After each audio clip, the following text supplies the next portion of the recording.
ਤੇ ਹਰਜੋਤ ਸਿੰਘ ਜੀ, ਈਰਾਨ ਵਾਰ ਨੂੰ ਲੈ ਕੇ ਪਾਕਿਸਤਾਨ ਦੇ ਪ੍ਰਾਈਮ ਮਿਨਿਸਟਰ ਦਾ ਬਿਆਨ ਇਹ ਆਇਆ, ਕਹਿੰਦੇ ਵੀ final agreed upon text of peace deal reached. Shehbaz Sharif ਜਿਹੜੇ ਪਾਕਿਸਤਾਨੀ ਪ੍ਰਾਈਮ ਮਿਨਿਸਟਰ ਆ, ਉਹਨਾਂ ਨੇ ਕਿਹਾ ਵੀ ਦੋਨਾਂ ਮੁਲਕਾਂ ਦੇ ਦਰਮਿਆਨ ਜਿਹੜੀ ਪੀਸ ਡੀਲ ਆ, ਸਮਝੌਤਾ ਆ, ਉਹ ਹੋ ਚੁੱਕਾ ਹੈ। ਕਹਿੰਦੇ ਵੀ ਪਾਕਿਸਤਾਨ ਬਹੁਤ ਕਲੋਜ਼ਲੀ ਕੰਮ ਕਰ ਰਿਹਾ ਆ ਤੇ ਜਿਹੜੇ ਫਾਈਨਲਾਈਜ਼ ਕਰੂਗੇ ਅਗਲੇ ਜਿਹੜੇ ਆ ਉਹ ਸਟੈਪ। ਟਵਿੱਟਰ ਦੇ ਉੱਤੇ ਉਹਨਾਂ ਨੇ ਇਹ ਪੋਸਟ ਕੀਤਾ ਆ, peace has never been this close as it is now. ਵੀ ਸ਼ਾਂਤੀ ਦੇ ਇੰਨੇ ਨਜ਼ਦੀਕ ਆਪਾਂ ਪਹਿਲਾਂ ਕਦੀ ਵੀ ਨਹੀਂ ਸੀ ਜਿਹੜੇ ਉਹ ਪਹੁੰਚੇ।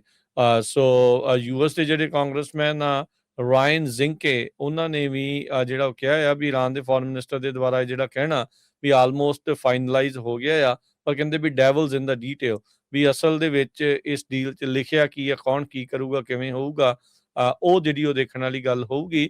ਜ਼ਿੰਕੇ ਹੁਣਾਂ ਨੇ ਅਲ ਜਜ਼ੀਰਾ ਨਾਲ ਗੱਲ ਕਰਦੇ ਹੋਏ ਕਿਹਾ ਵੀ ਵੈਰੀਫਿਕੇਸ਼ਨ ਕਿੱਦਾਂ ਜਿਹੜੀ ਇਸ ਦੀ ਕੀਤੀ ਜਾਊਗੀ, how is verification going to take place, who is going to be verifying body. ਜਿਹੜੇ ਯੂਰੇਨੀਅਮ ਸਟਾਕ ਪਾਈਲ ਆ, ਐਨਰਿਚਡ ਯੂਰੇਨੀਅਮ ਸਟਾਕ ਪਾਈਲ ਆ, ਉਸ ਦੀ ਵੈਰੀਫਿਕੇਸ਼ਨ ਨੂੰ ਲੈ ਕੇ ਉਹਨਾਂ ਨੇ ਇਹ ਜਿਹੜਾ ਸਵਾਲ ਕੀਤਾ ਵੀ ਦੇਖੂਗਾ ਕੌਣ, ਮੰਨੂਗਾ ਕੌਣ, ਤੇ ਕਿਹੜੀ ਬਾਡੀ ਜਿਹੜੀ ਉਹ ਜਾ ਕੇ ਕਰੂਗੀ।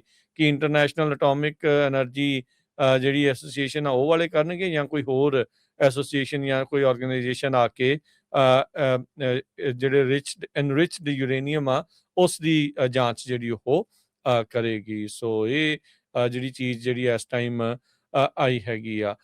ਤੇ ਹਰਜੋਤ ਸਿੰਘ ਜੀ, ਈਰਾਨ ਵਾਰ ਨੂੰ ਲੈ ਕੇ ਪਾਕਿਸਤਾਨ ਦੇ ਪ੍ਰਾਈਮ ਮਿਨਿਸਟਰ ਦਾ ਬਿਆਨ ਇਹ ਆਇਆ, ਕਹਿੰਦੇ ਵੀ final agreed upon text of peace deal reached. Shehbaz Sharif ਜਿਹੜੇ ਪਾਕਿਸਤਾਨੀ ਪ੍ਰਾਈਮ ਮਿਨਿਸਟਰ ਆ, ਉਹਨਾਂ ਨੇ ਕਿਹਾ ਵੀ ਦੋਨਾਂ ਮੁਲਕਾਂ ਦੇ ਦਰਮਿਆਨ ਜਿਹੜੀ ਪੀਸ ਡੀਲ ਆ, ਸਮਝੌਤਾ ਆ, ਉਹ ਹੋ ਚੁੱਕਾ ਹੈ। ਕਹਿੰਦੇ ਵੀ ਪਾਕਿਸਤਾਨ ਬਹੁਤ ਕਲੋਜ਼ਲੀ ਕੰਮ ਕਰ ਰਿਹਾ ਆ ਤੇ ਜਿਹੜੇ ਫਾਈਨਲਾਈਜ਼ ਕਰੂਗੇ ਅਗਲੇ ਜਿਹੜੇ ਆ ਉਹ ਸਟੈਪ। ਟਵਿੱਟਰ ਦੇ ਉੱਤੇ ਉਹਨਾਂ ਨੇ ਇਹ ਪੋਸਟ ਕੀਤਾ ਆ, peace has never been this close as it is now. ਵੀ ਸ਼ਾਂਤੀ ਦੇ ਇੰਨੇ ਨਜ਼ਦੀਕ ਆਪਾਂ ਪਹਿਲਾਂ ਕਦੀ ਵੀ ਨਹੀਂ ਸੀ ਜਿਹੜੇ ਉਹ ਪਹੁੰਚੇ। ਸੋ ਯੂਐਸ ਦੇ ਜਿਹੜੇ ਕਾਂਗਰਸਮੈਨ ਆ, ਰਾਇਨ ਜ਼ਿੰਕੇ, ਉਹਨਾਂ ਨੇ ਵੀ ਜਿਹੜਾ ਉਹ ਕਿਹਾ ਆ ਵੀ ਈਰਾਨ ਦੇ ਫੋਰਨ ਮਿਨਿਸਟਰ ਦੇ ਦੁਆਰਾ ਜਿਹੜਾ ਕਹਿਣਾ ਵੀ ਆਲਮੋਸਟ ਫਾਈਨਲਾਈਜ਼ ਹੋ ਗਿਆ ਆ, ਪਰ ਕਹਿੰਦੇ ਵੀ ਡੈਵਲਸ ਇਨ ਦਾ ਡੀਟੇਲ, ਵੀ ਅਸਲ ਦੇ ਵਿੱਚ ਇਸ ਡੀਲ 'ਚ ਲਿਖਿਆ ਕੀ ਆ, ਕੌਣ ਕੀ ਕਰੂਗਾ, ਕਿਵੇਂ ਹੋਊਗਾ, ਉਹ ਜਿਹੜੀ ਉਹ ਦੇਖਣ ਵਾਲੀ ਗੱਲ ਹੋਊਗੀ।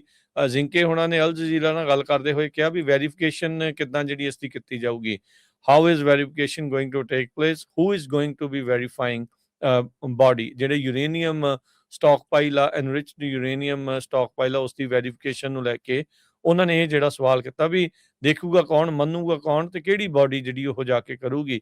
ਕਿ ਇੰਟਰਨੈਸ਼ਨਲ ਐਟੋਮਿਕ ਐਨਰਜੀ ਜਿਹੜੀ ਐਸੋਸੀਏਸ਼ਨ ਆ ਉਹ ਵਾਲੇ ਕਰਨਗੇ, ਜਾਂ ਕੋਈ ਹੋਰ ਐਸੋਸੀਏਸ਼ਨ ਜਾਂ ਕੋਈ ਆਰਗੇਨਾਈਜੇਸ਼ਨ ਆ ਕੇ ਜਿਹੜੇ ਐਨਰਿਚਡ ਯੂਰੇਨੀਅਮ ਆ ਉਸ ਦੀ ਜਾਂਚ ਜਿਹੜੀ ਉਹ ਕਰੇਗੀ। ਸੋ ਇਹ ਜਿਹੜੀ ਚੀਜ਼ ਜਿਹੜੀ ਇਸ ਟਾਈਮ ਆਈ ਹੈਗੀ ਆ।